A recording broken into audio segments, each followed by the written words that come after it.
The late afternoon sun cast long shadows across the narrow street on the outskirts of Seoul. Between two large buildings sat a tiny motorcycle repair shop, so small that most people walked past without noticing it. The workshop was barely 15 square meters, squeezed between a convenience store and a clothing shop. Old tools hung on every wall, and the smell of engine oil mixed with metal filled the air.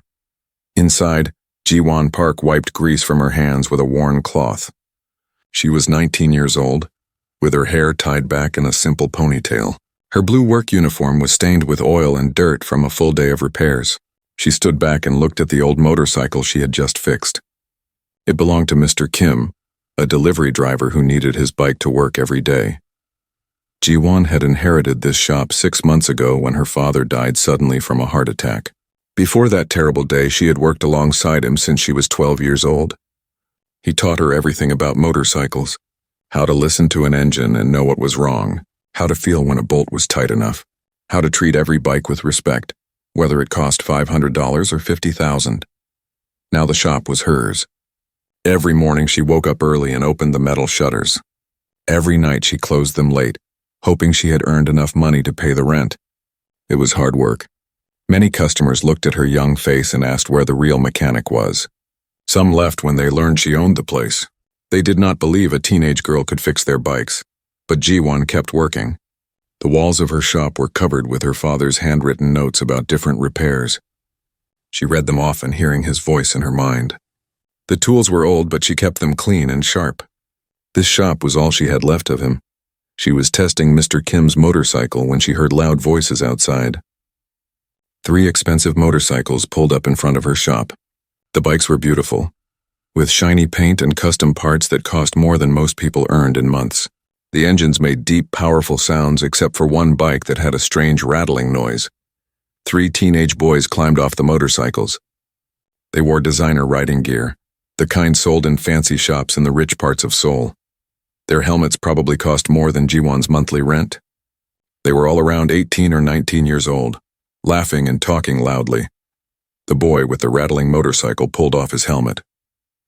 His name was Sang-woo, and he had the confident look of someone who never worried about money. His 2 friends, Min-ho and Tae-jun, stood beside him, looking around the narrow street with barely hidden disgust. Ji-won walked to the entrance of her shop and wiped her hands again. "Can I help you?" she asked. Sang-woo glanced at her, then looked past her into the tiny workshop. "We're looking for the mechanic. Is he here?" "I'm the mechanic," Ji-won said calmly. "This is my shop." For a moment, the 3 boys just stared at her. Then Sang-woo started laughing. His friends joined in, their laughter echoing off the buildings around them. People walking by turned to look. "This toy box?" Sang-woo said, still laughing. He pointed at the small shop. "My family's garage at home is bigger than this entire place." Min-ho pulled out his phone and started taking pictures of the workshop. He was already typing something, probably posting on social media. "World's smallest bike shop," he said with a grin. "This is hilarious." Tae-jun walked closer and looked inside. "Do you even have proper equipment in there? How can anyone fix a real motorcycle in such a tiny space?" Ji-won felt her face grow warm, but she kept her voice steady. "My shop has everything needed for quality repairs. What's wrong with your bike?" Sang-woo shook his head, still smiling like this was the funniest thing he had seen all week. "Listen, sweetheart, these are serious machines. They're not cheap scooters. I don't think someone your age would understand the complexity. Especially a girl," Min-ho added, taking more photos. "No offense, but shouldn't you be working at a cafe or something? This seems like, I don't know, pretending?" Ji-won's hands tightened around the cloth she was holding. She had heard comments like this before, but it still made her angry. She took a deep breath the way her father had taught her. "Never lose your temper with customers," he always said. "Let your work speak for itself." "I've been fixing motorcycles since I was 12, she said quietly. "My father owned this shop for 30 years before me. I learned from the best. Now what's wrong with your bike?" Sang-woo rolled his eyes. He clearly did not believe her. "It's making a rattling sound from the engine. Probably just something loose. I thought I'd stop here because we were passing by, but maybe this was a mistake." "Can I hear the engine running?" Ji-won asked. Sang-woo shrugged. "Sure, why not?" He climbed back on his motorcycle and turned the key. The engine started with a roar, then settled into a steady rumble. But underneath that rumble was the rattling sound he mentioned. It was coming from deep inside the engine. Ji-won listened carefully. Her eyes narrowed. She knew that sound. She had heard it before in her father's notes, in his warnings about certain repair shops in Seoul. This was not something loose. This was something breaking. "Turn it off," she said firmly. "Turn it off now." Sang-woo looked at her and laughed again. "What, are you scared of a little noise?" "I'm serious," Ji-won said, walking closer. "If you keep running that engine, you'll destroy it completely in the next 5 minutes." "Turn it off." Minho and Taejun laughed too. They thought she was joking or maybe just trying to scare them into paying for repairs they did not need. Sang-woo grinned at his friends. Then to show off, he twisted the throttle. The engine roared louder. The rattling sound grew worse. He revved it again, the sound echoing down the street. Then something changed. The rattling became a grinding screech like metal tearing against metal. Sang-woo's smile disappeared. He quickly turned off the engine, his hands moving fast. A thin stream of smoke began rising from the engine casing. The street suddenly felt very quiet. The three boys stared at the motorcycle. That bike had cost Sang-woo nearly $15,000. It was his pride and joy, the envy of all his friends. And now smoke was coming out of it. Ji-won stood with her arms crossed, waiting. She did not look smug or happy about being right. She just looked tired. "You should bring it inside," she said, "before it gets worse." Sang-woo looked at the tiny shop, then at his expensive motorcycle. He looked at his friends, who had stopped laughing. Minho put his phone away. Taejun stared at the smoke still wisping from the engine. "What's wrong with it?" Sang-woo asked. His voice was different now. Quieter. Worried. "I'll need to look at it properly to be sure," Ji-won said. "But that sound and now this smoke, it's serious. Very serious." Sang-woo stood frozen, trying to decide what to do. His friends waited for him to make a choice. People on the street had stopped to watch. The proud boy who had been laughing just minutes ago now looked scared. "We can take it somewhere else," Minho suggested quietly. "A real shop." "A bigger place," Ji-won shrugged. "You can. But you'll need a tow truck now. That engine shouldn't be started again until it's fixed. If you try to ride it even for a few blocks, you might damage it beyond repair." Sang-woo looked at his beautiful motorcycle. Then he looked at the tiny shop.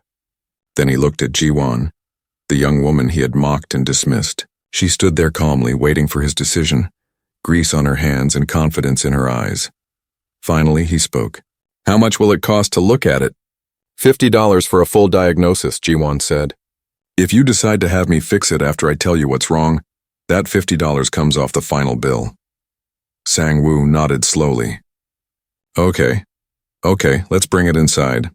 The three boys began wheeling the heavy motorcycle toward the entrance of the tiny shop. It barely fit through the door. They had to move carefully, squeezing past tools and equipment. The shop suddenly felt even more crowded with 3 teenage boys and an expensive motorcycle filling the small space. Ji-won did not rush. She walked around the bike slowly, looking at it from every angle. She did not touch it yet. She just observed, her head tilted slightly, listening even though the engine was off now. The boys watched her in silence. After what felt like a long time, she knelt down beside the engine. Her fingers moved carefully over the metal, feeling for heat, for vibrations, for anything unusual. She asked questions in a quiet, professional voice. When did the sound start? Had the bike been modified recently? What kind of maintenance schedule did he follow? Sang-woo answered each question, his earlier arrogance completely gone. Yes, he had the bike modified 2 weeks ago at an expensive performance shop. They had promised more power, better speed. It cost him $2,000 for the upgrade. When he said the name of the shop, Ji-won's expression changed. Her jaw tightened. She stood up and walked to a shelf where old notebooks were stacked. She pulled out one worn journal and flipped through pages covered in her father's handwriting. She found what she was looking for and showed it to Sang-woo. It was dated 3 years ago. Her father had written detailed notes about a motorcycle with the exact same problem. The same modification shop, the same failure. They modified your camshaft timing to increase power, Ji-won explained, pointing to her father's diagrams. But they didn't reinforce the valve springs to handle the extra stress. One of your valve springs has already started to fail. When I heard the engine running, I could tell. Sang-woo stared at his motorcycle like he was seeing it for the first time. His hands were shaking slightly. That bike was his most prized possession. He had saved money for 2 years to buy it. and his parents had paid the rest as a graduation gift. Now Jiwon was telling him it had been nearly destroyed by a shop he trusted. "Are you sure?" he asked, his voice barely above a whisper. "I mean, how can you know all this just from listening to it?" Jiwon did not look offended by the question. She simply turned to another page in her father's journal. "This happened before. Same shop, same modification, same failure pattern. My father documented everything. He always said that mechanics who cut corners eventually create patterns. You just have to pay attention." She pulled out her phone and scrolled through old photos. She showed them pictures from 3 years ago. An engine completely torn apart. Metal shavings everywhere, deep scratches in the cylinder walls. The damage was terrible to look at. This was a similar bike, Jiwon explained. The owner brought it to that same performance shop for upgrades. 2 months later, the engine died while he was riding on the highway. It seized up completely. He was lucky he didn't crash. Taejun leaned in to look at the photos. He was quieter than the other 2 boys, more thoughtful. What happened to him? He tried to get the performance shop to fix it for free since they caused the damage, Jiwon said. But they said his warranty didn't cover engine failure. They said he must have been riding too hard. He ended up paying $9,400 for a complete engine rebuild. Minho let out a low whistle. That's more than half the cost of a new bike. Exactly, Jiwon nodded. That's why people come to shops like mine.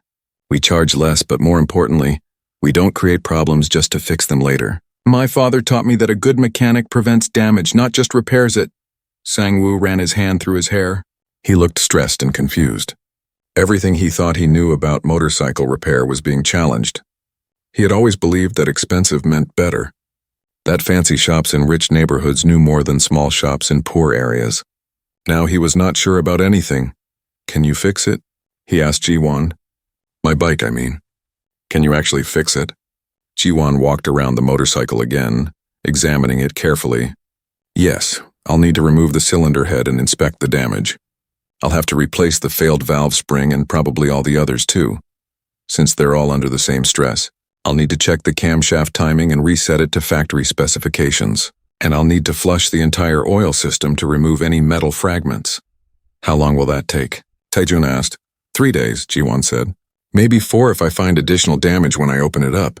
And it will cost about $1,200 for parts and labor." Sang-woo's eyes widened. $1,200? My family's regular mechanic charges half that for major work.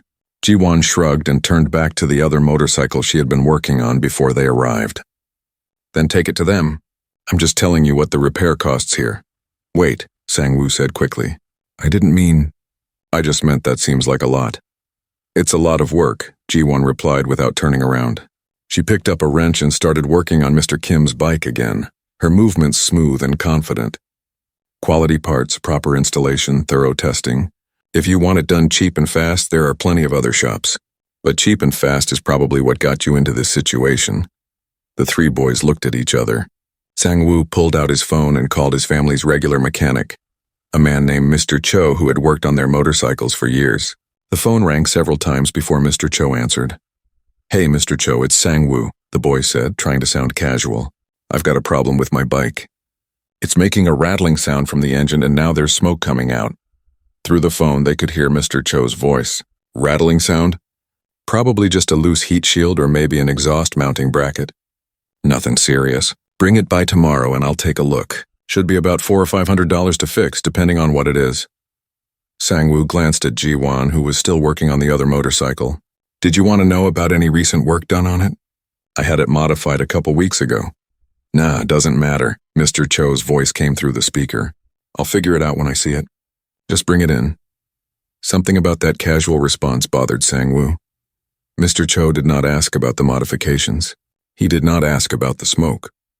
He did not ask when the sound started or how the bike was running. He just assumed it was something simple.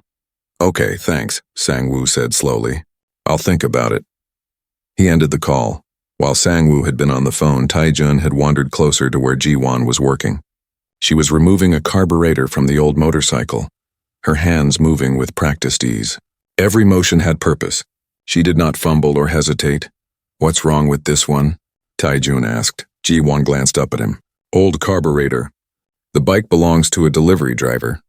He needs it to work every day to make money. If it breaks down, he doesn't get paid. So you're just replacing the part? Taejun said.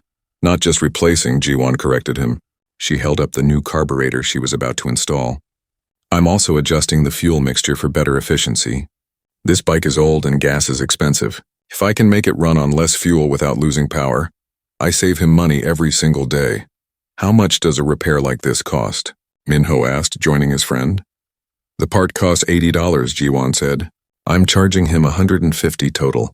That includes 3 hours of work to make sure everything is perfect.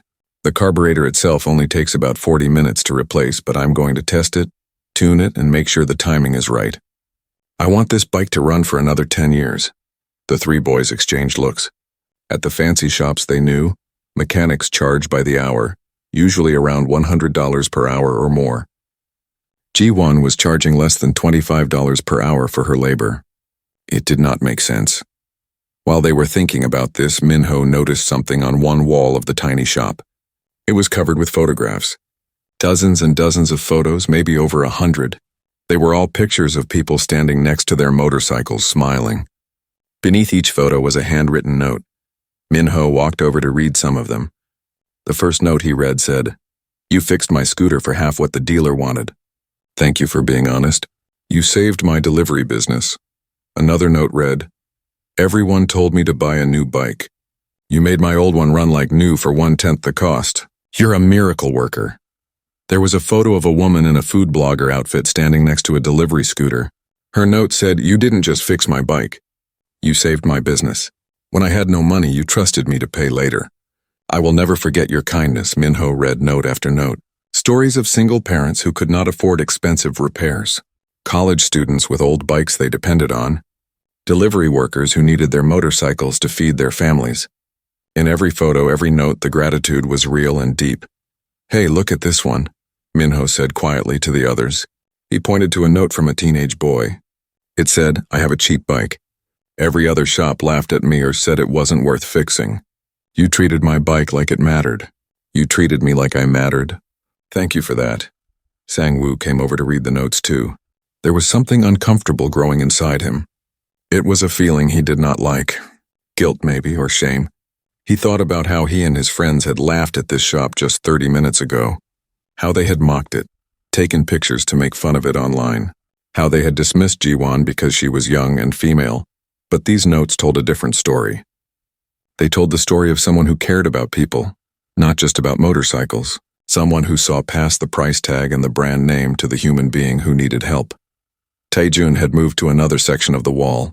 "Who are all these people?" he asked Ji-won. She looked up from her work. "Customers.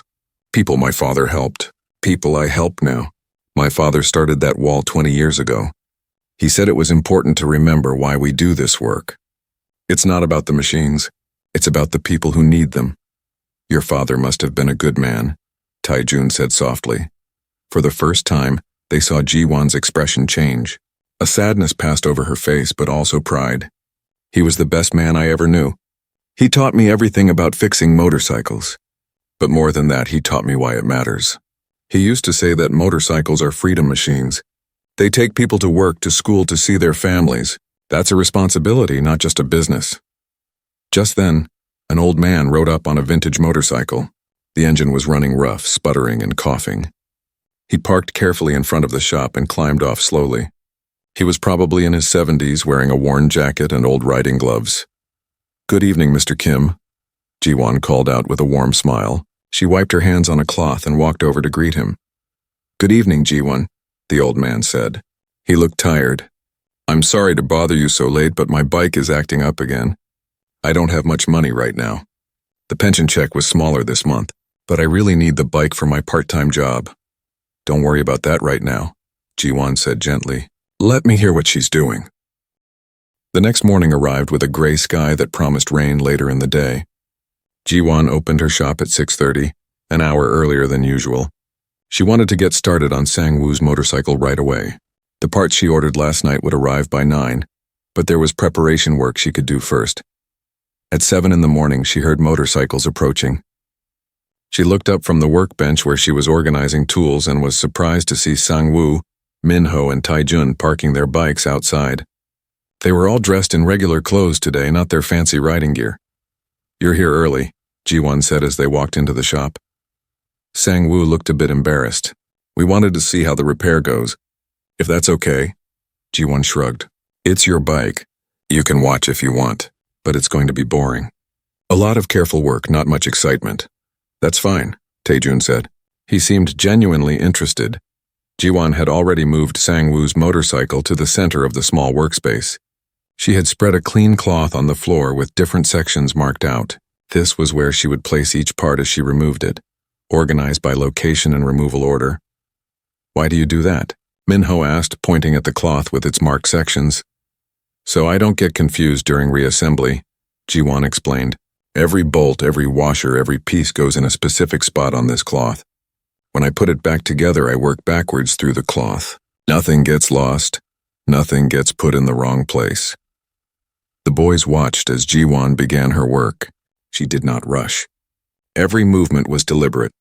She would remove a bolt, examine it, place it carefully on the cloth, then move to the next one. As she worked, she occasionally made notes in a small notebook. What are you writing? Sang-woo asked. Observations, Ji-won said. Torque measurements, wear patterns, anything unusual. If something goes wrong later, I'll have a record of what I found. Also, sometimes I notice things during disassembly that help me understand the whole problem better. At 9 o'clock, a delivery truck stopped outside. The driver brought in several boxes of parts. Ji-won checked each box carefully, comparing the parts against her order sheet. Then she inspected each part, looking for damage or defects. They look fine to me, Minho commented, looking at the shiny new valve springs. Maybe, Ji-won said, but I check anyway. Sometimes parts are damaged in shipping. Sometimes they send the wrong part. If I install something without checking first and it fails, that's my responsibility, my reputation. With the parts confirmed, Ji-won continued disassembling the engine. The cylinder head came off, and she carefully set it on the workbench. Then she pointed to something inside the engine. There, she said. See that valve spring, the third one from the left? The boys leaned in to look. It was hard to see at first, but then Sang-woo noticed it. There was a hairline crack in the spring coil. That crack is what was causing the noise, Ji-won explained. The spring was flexing wrong, allowing the valve to move incorrectly. That created the rattling sound. And look here, she pointed to the oil that had drained out earlier. In the bottom of the drain pan there were tiny metal flakes. They glittered in the shop's fluorescent light. Those are fragments from the spring, Ji-won continued. They've been circulating through your oil system. If you had kept riding, they would have scratched your cylinder walls, damaged your piston rings, maybe scored your crankshaft bearings. In another 50 miles, maybe less, your engine would have seized. Sang-woo felt sick to his stomach. 50 miles. He rode more than that in a single day sometimes. He could have been on the highway when it happened. High-speed, heavy traffic, engine suddenly locking up. I could have crashed, he said quietly. Yes, Ji-won said simply. She was not trying to scare him. She was just stating facts. That's why I told you to turn it off yesterday. I recognized the sound. I knew what was happening. Taejun had been very quiet all morning, but now he spoke up. The shop that did the modification. They should have known this would happen, right? Ji-won nodded. They knew. Or they should have known. When you modify a camshaft to increase valve lift and duration, you increase the stress on the valve springs. It's basic engineering. You have to use stronger springs, or this happens. They probably used the modification to make quick money and hoped the problem wouldn't show up until after any warranty period. That's criminal, Minho said, anger in his voice. It's business, Ji-won replied with a sad smile. Bad business, but not unusual. That's why people need shops like this one. Someone has to care about doing it right, not just doing it fast and profitable. She returned to her work. The boys watched as she removed all the valve springs, even the ones that looked fine. She explained that if one spring was under too much stress, all of them were. It was safer to replace everything. As noon approached, Ji-won suggested they take a lunch break. She pulled out her phone and ordered jjajangmyeon delivery for everyone. When the food arrived, they sat on upturned crates in the small shop, eating noodles and talking. Can I ask you something? Minho said between bites. Yesterday you barely charged that old man, Mr. Kim, but you're charging us $1,200. Isn't that kind of inconsistent? Ji-won set down her bowl and looked at him seriously. Mr. Kim needed an $8 part and 5 minutes of work. I charged him $20. That's more than double the cost of the part. For him, that was fair. You need $1,200 in parts and about 18 hours of my labor. I'm charging exactly the cost of parts plus my standard rate of $22 per hour. For you, that's fair. But we have more money, Sang-woo said, understanding what she meant. You could charge us more. I could, Ji-won agreed. Some shops do that. They look at an expensive bike and assume the owner has money to waste. But that's not how my father taught me to work. He said to charge fair prices based on the work required, not based on how much you think someone can pay. It's not about the money. It's about respect. They ate in silence for a moment. Then Taejun asked, "Can you tell us about your father?" Ji-won's eyes got a distant look. He opened this shop 30 years ago. He was just 25 years old then. Everyone told him the location was bad. The shop was too small, he would fail. But he didn't want a big fancy shop. He wanted to serve the neighborhood, the people who couldn't afford the expensive places. She pointed to some of the older photos on the wall. He built this business on reputation. He never advertised. Never had a website. People came because other people told them to come. He fixed their bikes properly and charged fair prices. That was his marketing strategy. What happened to him? Minho asked softly.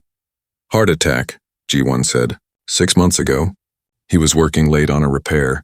I was at technical college. By the time I got here, he was gone. The ambulance tried, but it was too fast. Too sudden. She wiped her eyes quickly. I inherited the shop. I'm trying to run it the way he did. But it's hard. I'm young. I'm female. Many people don't trust me. Some days I barely make enough to pay rent and buy food. I've thought about selling this place, going back to school full-time, maybe getting a normal job. But you don't, Sang-woo said. No. Ji-won agreed. Because people need this. The neighborhood needs an honest mechanic. And every time I think about quitting, someone like Mr. Kim comes in, or a single mother with a broken scooter, or a student who saved for months to buy a used bike. And I remember why this matters. They finished lunch in thoughtful silence. Then Ji-won stood up and brushed off her uniform. Back to work. This engine won't rebuild itself. The afternoon passed with steady progress. Ji-won installed the new valve springs, carefully measuring the tension on each one. She checked the camshaft timing again and again, using precise tools to make sure everything was perfect. The boys watched, sometimes asking questions, sometimes just observing in silence. Around 3 in the afternoon, Taejun asked if he could help with something. Ji-won handed him a parts cleaning brush and showed him how to properly clean the cylinder head. He worked carefully, following her instructions exactly. Minho joined in, learning how to check bearing tolerances with a micrometer. The tool measured in thousandths of a millimeter. Ji-won taught him how to read it properly, how to feel for the right amount of resistance as he measured. Sang-woo stood back, watching his friend's work. He felt strange. His hands were clean, while theirs were getting dirty with oil and grease. He had always thought of himself as superior because he owned expensive things. But watching his friends learn, seeing how focused and careful they were, he felt something different. Left out, maybe. Less than them. Do you need help with something? He asked Ji-won quietly. She looked up at him, surprised. Then she nodded. Actually, yes. I need someone to hold this component steady while I torque these bolts. The angle is awkward to do alone. Sang-woo stepped forward. His hands were shaking slightly as he reached for the engine part. Just tell me what to do. Ji-won showed him where to grip and how much pressure to apply. Hold it steady. Don't let it rotate. I need to tighten each bolt in sequence to exactly 45 Newton meters. If it moves while I'm torquing, the measurement will be wrong. Sang-woo held the part carefully. His hands got oil on them immediately. The black sticky substance covered his palms and fingers. He wanted to wipe them off, but he couldn't. He had to hold steady. The morning of the 3rd day started with bright sunshine breaking through the clouds. Ji-won arrived at her shop at 5:30, unable to sleep from anticipation. Today was the test. Today she would find out if her work was perfect or if she had made an error somewhere along the way. She made coffee in the small electric pot she kept on a shelf. The rich smell filled the tiny workspace as she performed her final checks on Sang-woo's motorcycle. Every bolt, every connection, every wire. She had checked them all yesterday, but she checked them again now. Her father's voice echoed in her memory. Measure twice, cut once. Check 3 times, start once. At exactly 7 in the morning, she heard the familiar sound of motorcycles approaching. The three boys arrived looking tired but determined. Sang-woo carried a bag with pastries from a local bakery. It was a small gesture, but it showed how much things had changed in just 2 days. "Good morning," Ji-won said, pouring coffee for everyone. "Ready for the final steps?" They nodded, sipping their coffee and eating pastries while Ji-won explained what would happen today. She needed to complete the timing adjustment, install a few remaining covers and components, and then perform the initial startup procedure. If everything went well, the bike would start. If something was wrong, they would know immediately. "What happens if it doesn't start?" Min-ho asked nervously. "Then I made a mistake somewhere, and I need to find it and fix it," Ji-won said calmly. "That's part of the work. But I don't think there will be problems. I've been very careful." The morning passed quickly. The boys helped where they could, learning more about motorcycle mechanics with each task. Tae-jun had become quite good at organizing tools, always having the right wrench ready before Ji-won asked for it. Min-ho learned how to read technical diagrams. Following along in the service manual, Ji-won kept open on the workbench. Sang-woo surprised everyone, including himself, by being genuinely interested in how the engine worked. He asked detailed questions about valve timing, about compression ratios, about how the fuel injection system calculated the right mixture. Ji-won answered each question patiently, sometimes drawing diagrams to explain complex concepts.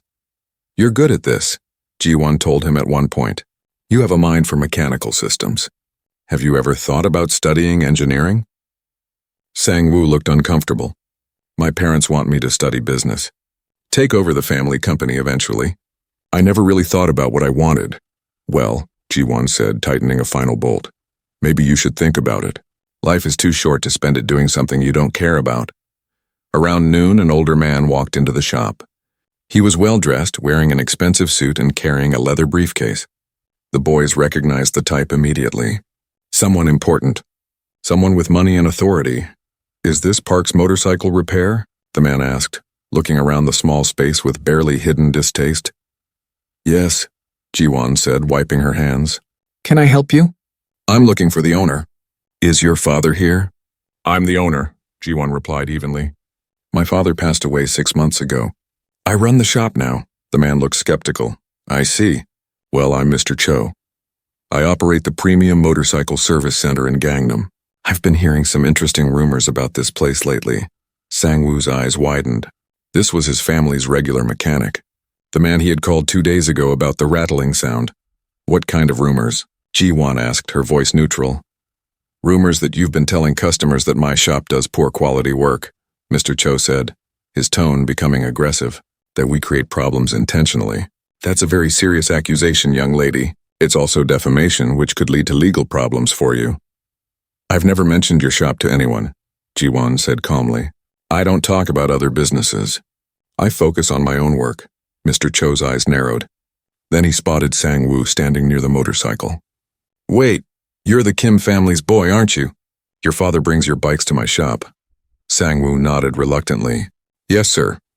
"So this is where your bike ended up," Mr. Cho said, walking over to examine it. "Let me guess. She told you that the modification work we did was dangerous? That we didn't know what we were doing?" "Actually," Sang-woo said quietly, "the valve springs you didn't replace failed. Just like she said they would. She showed me the crack. She showed me the metal fragments in the oil. If I had kept riding, the engine would have been destroyed." Mr. Cho's face reddened. "That's ridiculous. Valve spring failure is a random occurrence. It has nothing to do with the modification work." "Can I show you something?" Ji-won asked. She pulled out her father's old journal and opened it to the entry from 3 years ago. "This documents another bike that your shop modified. Same problem. Valve spring failure 2 months after your shop increased the camshaft timing, without upgrading the springs. The owner had to pay $9,000 for a complete rebuild." Mr. Cho glanced at the journal but waved it away dismissively. "One isolated incident from years ago doesn't prove anything. Valve springs are under stress naturally. They can fail any time." "Would you like to see the failed spring?" Ji-won asked. She walked to the workbench and picked up a small plastic bag. Inside was the cracked valve spring from Sang-woo's engine. The fracture pattern is consistent with excess stress from increased valve lift. Basic metallurgy. For a moment, Mr. Cho looked uncertain. Then his expression hardened. "Listen, little girl. I don't know what game you're playing, But you need to be very careful. I have lawyers. I have connections. If you continue to spread lies about my business, you'll regret it. I'm not spreading lies, Jiwon said, her voice still calm but with an edge of steel now. I'm fixing motorcycles correctly. If that threatens your business, maybe you should think about why. Before Mr. Cho could respond, an old woman walked into the shop pushing a small scooter. She looked worried and upset. Excuse me, she said softly. I'm sorry to interrupt. I was told this shop could help me. Jiwon's demeanor changed immediately. The tension left her face, replaced by genuine warmth. Of course. What's wrong with your scooter? It won't start, the woman said. I took it to a shop yesterday and they said I needed a new battery and a new starter motor. They wanted $600. I don't have that kind of money. My daughter said I should come here. Let me take a look, Jiwon said. She turned to Mr. Cho. If you'll excuse me, I have a customer. Mr. Cho stood there, clearly annoyed at being dismissed, but he did not leave. Instead, he watched with interest as Jiwon examined the scooter. She tried to start it. Nothing happened. No sound, no clicking, nothing. She checked the battery terminals. They were corroded, covered with a white-green powder. She used a wire brush to clean them thoroughly, then tried again. This time the engine turned over but did not start. She checked the spark plug. It was fouled, covered with carbon deposits. She cleaned it carefully with a specialized tool, then reinstalled it. Another try. The scooter started immediately, running smoothly. There you go, Jiwon said with a smile. Battery terminals were corroded and the spark plug needed cleaning. No new parts needed. How much do I owe you? The woman asked, reaching for her purse. $15, Jiwon said. It took 10 minutes. The woman's eyes filled with tears. The other shop wanted $600. They said I needed all new parts. Well, you don't, Jiwon said gently. Your scooter is fine. Just needed a little cleaning. After the woman left, thanking Jiwon profusely, Mr. Cho finally spoke. That was foolish business. You could have charged her much more. She would have paid it. She's a pensioner living on $400 a month, Jiwon replied. Why would I take money she needs for food and medicine? I did 10 minutes of work. $15 is fair. Fair doesn't pay rent, Mr. Cho said coldly. Fair doesn't build a successful business. You're going to fail running a shop like this, just like your father did. Jiwon's hands clenched into fists. My father didn't fail. He built something real. He helped people for 30 years. How many of your customers actually trust you, Mr. Cho? How many come back because they want to, not because they don't know any better? My shop makes 10 times what this place makes, Mr. Cho shot back. I have 5 employees. I drive a Mercedes. I own a house in Gangnam. What do you have? A workshop the size of a closet and a wall full of thank you notes from people too poor to pay you properly. Sang-woo had been silent during this exchange, but now he stepped forward. Mr. Cho, I need to tell you something. My family won't be using your shop anymore. Mr. Cho looked shocked. What? Your father has been my customer for 15 years. I know, Sang-woo said, but you almost destroyed my bike. When I called you about the problem, you didn't ask any questions. You just assumed it was something simple. You would have charged me $500 for a repair that wouldn't have fixed anything. Then I would have come back with a destroyed engine, and you would have charged me thousands more. You have no proof of that, Mr. Cho said defensively. I have all the proof I need, Sang-woo replied, his voice firm. Jiwon showed me exactly what was wrong. She showed me why it happened. She explained what would have occurred if it wasn't fixed properly. She treated my bike with respect and me with honesty. That's worth more than your fancy shop and expensive equipment. Jiwon let the motorcycle run for several minutes while she performed additional checks. She looked at the exhaust color, listened for any irregular firing, felt for vibrations that should not be there. Every test came back perfect. The repair was a complete success. Take it for a ride, she finally said to Sang-woo, handing him his helmet. Go around the neighborhood. Get a feel for how it runs. If anything feels wrong, come back immediately. Sang-woo put on his helmet with shaking hands. He was almost afraid to ride the bike now. What if something broke? What if he damaged Jiwon's perfect work? But he saw the confidence in her eyes and the encouraging nods from his friends. He had to trust her work the way she trusted it. He pulled out into the street slowly, carefully. The bike responded beautifully. The throttle was smooth. The power delivery was perfect. The handling felt precise and balanced. He rode through the neighborhood streets, taking turns, accelerating gently, feeling every aspect of the machine beneath him. While Sang-woo was gone, Mr. Kim approached Ji-won. "Your father would be very proud today," the old man said warmly. "That was excellent work, just like he used to do." "Thank you, Mr. Kim," Ji-won said, and her voice was thick with emotion. "That means a lot to me." Other customers came up to congratulate her too. A young woman whose scooter Ji-won had fixed last month. A delivery driver whose bike ran better after Ji-won's tune-up. People who had learned to trust Park's shop. First because of her father, now because of her. Minho was recording everything on his phone. Not to mock this time, but to document something real, something meaningful. He was already thinking about how to share this story properly. 10 minutes later, Sang-woo returned. He pulled up in front of the shop and removed his helmet.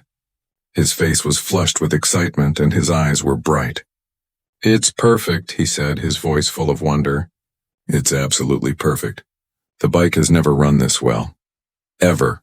Not even when I first bought it." "That's because you bought it from a dealer who cares about profit, not perfection," Ji-won explained. "Factory settings are compromises. They have to work for everyone in every condition. I tuned this specifically for your bike, for how you ride, for the conditions here in Seoul. This is what it should have been from the beginning if anyone cared enough to do it right." Sang-woo parked the bike carefully, almost reverently. He understood now that this machine was not just a toy or a status symbol. It was a precisely engineered system that required knowledge, skill, and care to maintain properly. "Can I see the bill?" he asked quietly. Ji-won went inside and came back with an itemized invoice. Sang-woo read through it carefully. Parts, labor hours, everything was listed clearly. The total was $1,180. "This says you worked 18 hours, Sang-woo said slowly. "At $22 per hour. That's only $400 for labor." "Yes," Ji-won confirmed. "That's my standard rate." Sang-woo looked at his friends, then back at Ji-won. "The fancy shops charge $120 per hour. Sometimes more." "I know," Ji-won said. "I'm not a fancy shop." "This is wrong," Sang-woo said firmly. "This price is too low. You saved my engine from complete destruction. You probably saved me from a serious accident. You spent 3 full days doing careful, precise work, and you're charging less than what Mr. Cho would charge for an oil change." Ji-won smiled slightly. "That's my choice. It's what I think is fair." Sang-woo pulled out his wallet. He counted out the money for the bill, then added 5 $100 bills. 1,800 total. "That's closer to fair. And before you argue, this isn't charity. This is me paying proper value for exceptional work." Ji-won started to protest, but Tae-jun interrupted her. "He's right. You're undervaluing yourself. Maybe that's good for people like Mr. Kim who really need help. But people like us who have money, we should pay what the work is actually worth." Ji-won looked at the money, then at the 3 boys. Finally she nodded. "Thank you. This will help keep the shop running. Help me serve the people who really need it." "There's something else I need to do," Minho said, pulling out his phone. "Remember that post I deleted? The one mocking your shop? I need to replace it with the truth." He opened his social media app and started composing a new post. He included photos and videos he had taken over the past 3 days. The boys working alongside Ji-won, learning about engines.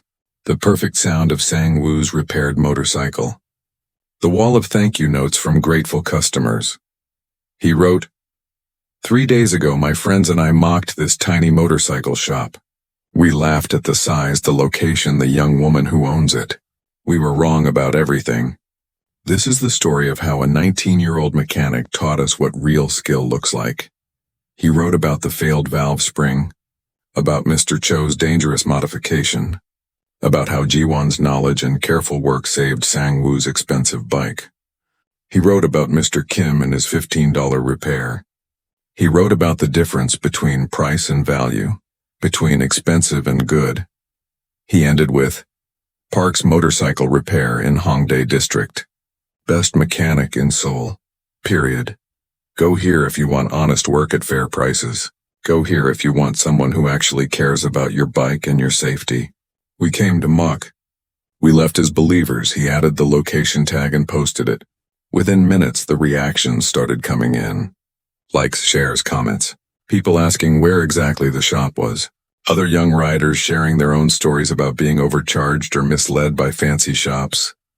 It's going viral, Minho said, watching his phone screen. People are really responding to this.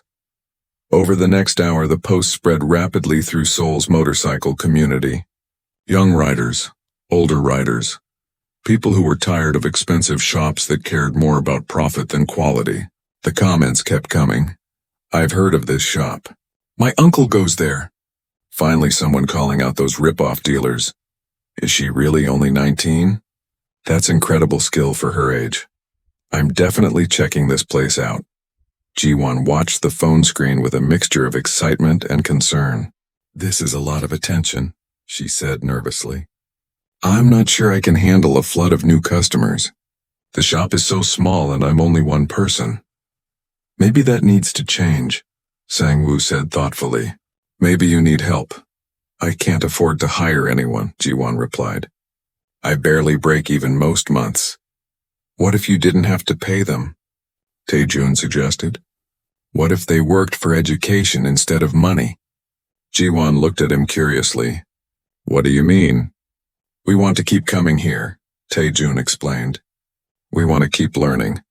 These past 3 days I've learned more about motorcycles than I learned in years of just riding them. Minho and Sang-woo feel the same way.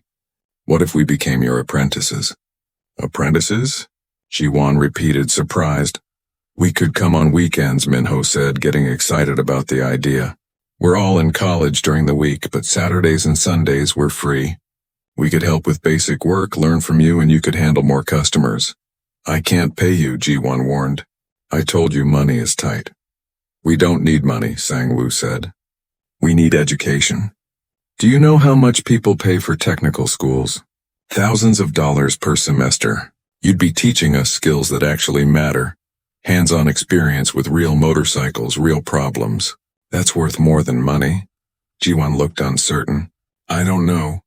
Teaching while working, it would slow me down.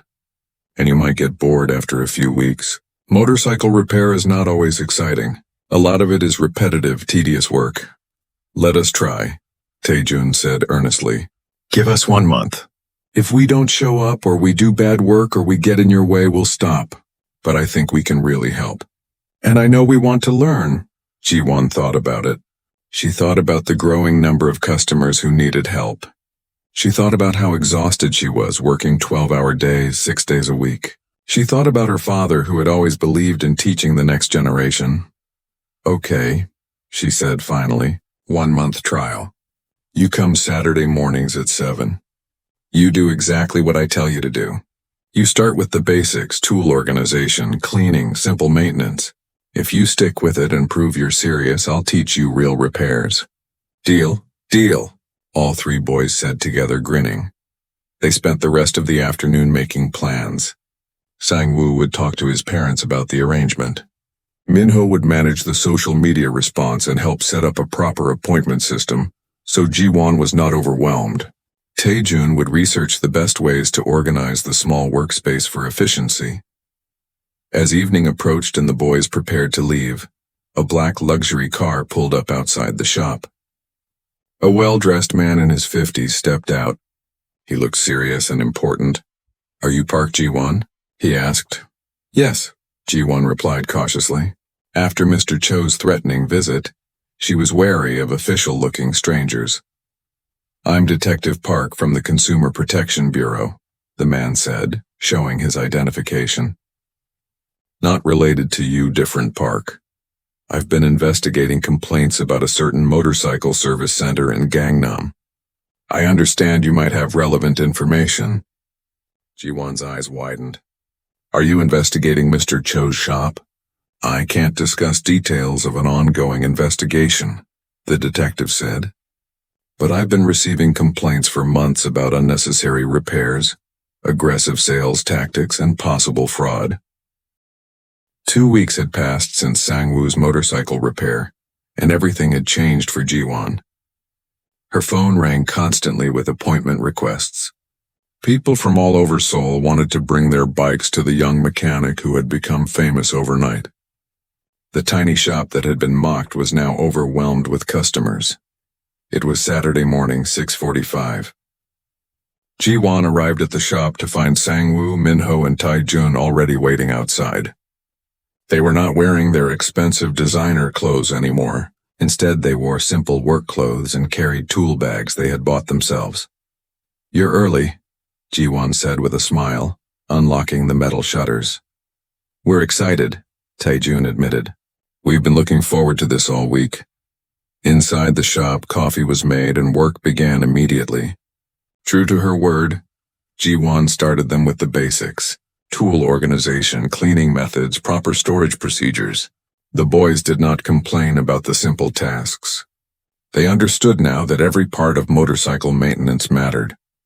While they worked, Ji-won handled repairs on several customer bikes. A scooter with a slipping clutch, a sport bike that needed a chain adjustment and brake service, an old touring motorcycle with electrical problems. The boys watched when they could, learning just by observing her systematic approach to each problem. Around 10 in the morning, an expensive car pulled up outside. Sang-woo recognized it immediately. "That's my father," he said, sounding nervous. A well-dressed man in his 50s stepped out of the car and entered the shop. He had the same confident bearing as his son, but his eyes were warmer, more thoughtful. He looked around the tiny workspace with interest, not judgment. "So this is the famous Park's shop," Mr. Kim said. Not Mr. Kim, the old man with the vintage motorcycle, but Mr. Kim, the successful businessman, Sang-woo's father. "Father, this is Ji-won," Sang-woo said. "Ji-won, this is my father." "Mr. Kim," Ji-won said politely, wiping her hands before offering a handshake. "It's nice to meet you."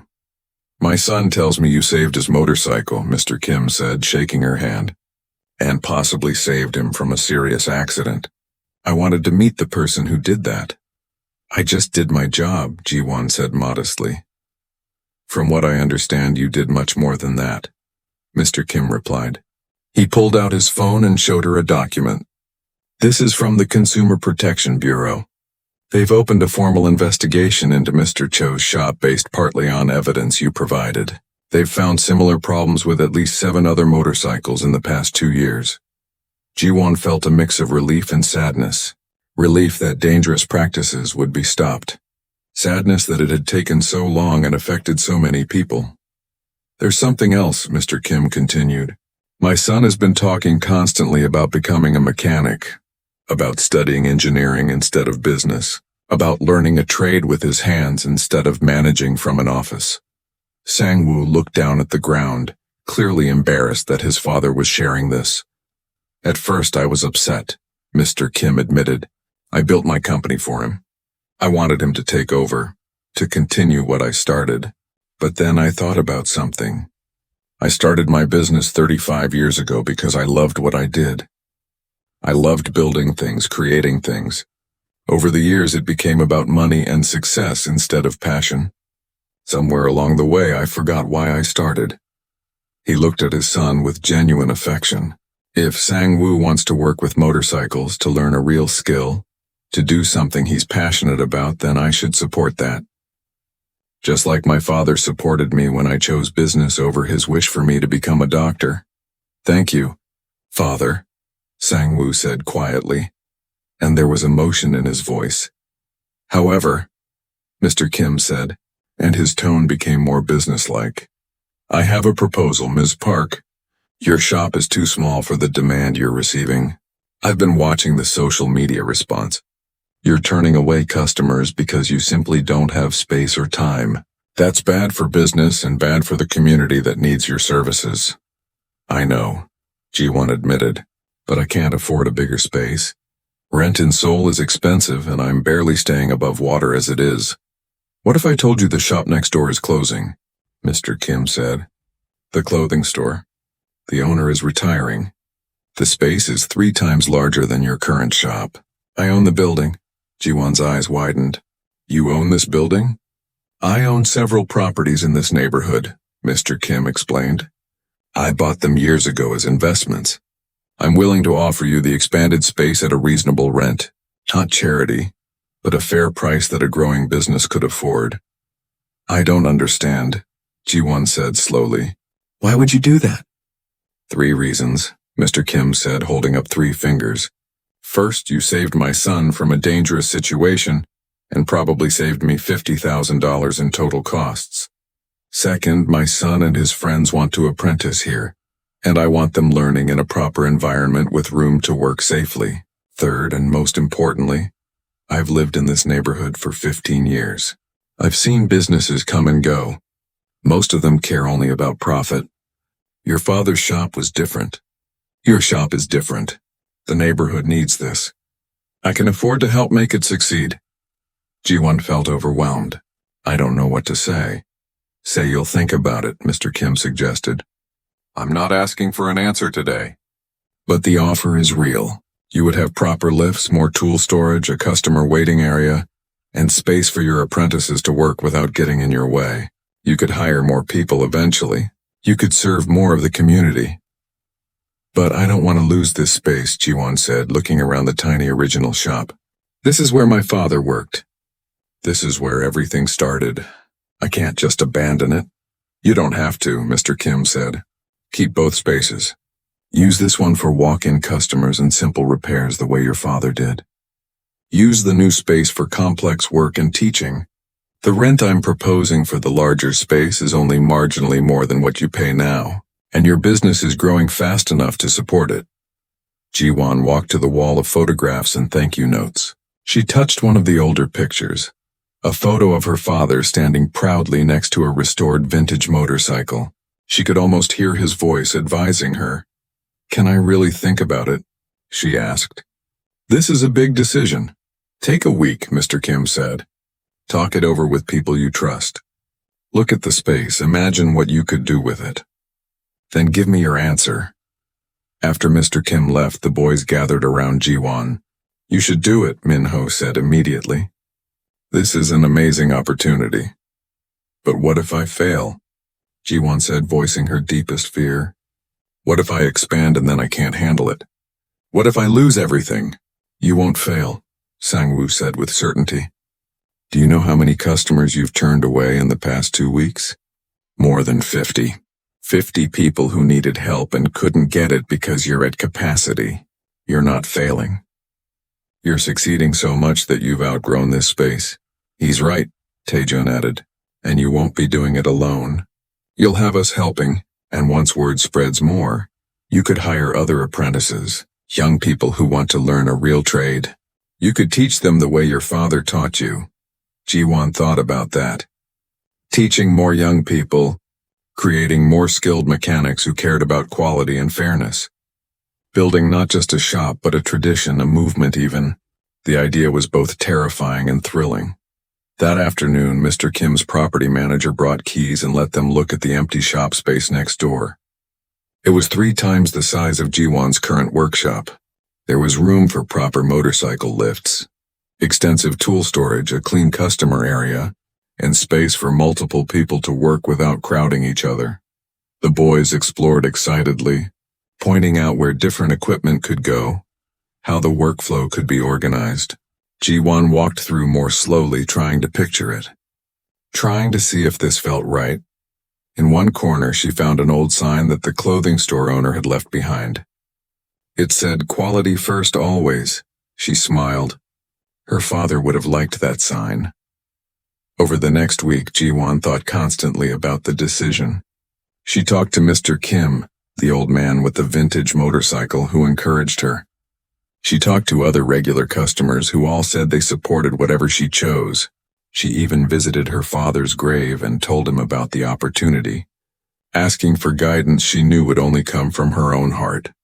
The boys came every Saturday as promised, learning and working without complaint. They were getting better too. Taejun could now diagnose common electrical problems. Min-ho had become skilled at brake service and maintenance. Sang-woo showed genuine talent for engine work, able to hear problems that less trained ears would miss. On Friday evening, exactly 1 week after Mr. Kim's offer, Ji-won called him. "I'll do it," she said. I'll expand. But I have conditions. Name them, Mr. Kim said. First, I keep the original shop space exactly as it is, Ji-won said. That's non-negotiable. It's my father's legacy. Agreed. Second, part of the larger space is used for training. Ji-won continued. Not just your son and his friends, but other young people who want to learn. I want to create a real apprenticeship program. No profit from teaching, just passing on knowledge. That's admirable, Mr. Kim said. Agreed. Third, my prices stay fair, Ji-won said firmly. I'll charge what the work is worth, but I won't overcharge people just because I have a bigger shop.